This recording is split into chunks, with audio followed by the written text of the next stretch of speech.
My name is David Haire. I'm a graduate of 1971. I'm also set on the Board of Trustees.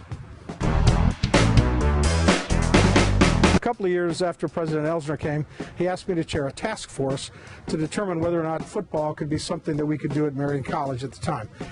We put together a group of people, staff, faculty, some of the sisters were on it. We had members of the local community. We had other board members, and we looked at everything about football. One, we looked at whether or not it could work in terms of our schedule. Looked at it in terms of how we were going to feed and house all of these people. We visited other universities and other colleges about NAIA football. And we determined, yes, this was going to be the thing that we needed to do. And, of course, then we had to take it to the Board of Trustees. And at that board meeting, I can tell you it was a board meeting in December. The weather was bad. People wanted to leave early to get home. And we wanted to delay the vote until January. And I said, no, there's no way we're going to delay this vote. I stood up, stood in front of the door, said, nobody is going to leave this meeting until we vote on this. And as it ended up, we voted on it. Football became something at Marian University.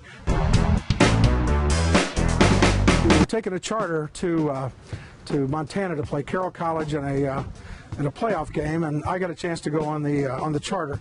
We got there, and then on Saturday morning before the game, we woke up and we thought, you know what, we need to tailgate. So a couple of us went over to we conned the van driver from the hotel into going over to the food line with us, and we bought everything. We bought lunch meat, we bought wings, we bought chips, adult beverages, and then we went to Wendy's and we got a couple of urns of coffee. We took it over to Carroll College. They gave us a couple of tables. We set up and we had a huge tailgate. Here we were thousands of miles away from home, and we set up a huge tailgate. And then a couple of years later, we had an opportunity, of course, to go play in the national championship game in Rome, Georgia.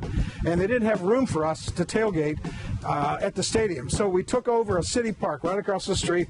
We brought in a big food truck. Fuddruckers came in. It was probably 400, 500, 600 people there at this huge tailgate, and that was a big thing. It was really a huge time for Marian football. And I think to this day, that's why NAIA moved the championship game to Daytona Beach, because they knew Marian was coming and we needed more room.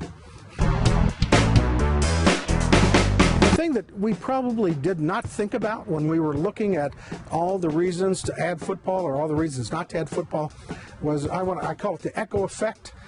The thing is now we have people who have graduated from here who've played football. You know, we got an assistant coach at Cathedral High School, was a football player here. We have the head coach and assistant coach at Danville High School right up the street from here who were Marian alum and football players. So I think that's a huge piece of what we didn't expect when we thought about football. Secondly, it's kind of the re-engagement of alumni and people who didn't know Marian before. When you talk about the Franciscan values, football has kind of become a witness to all of that for not only what goes on campus, but what goes on in the greater Indianapolis area.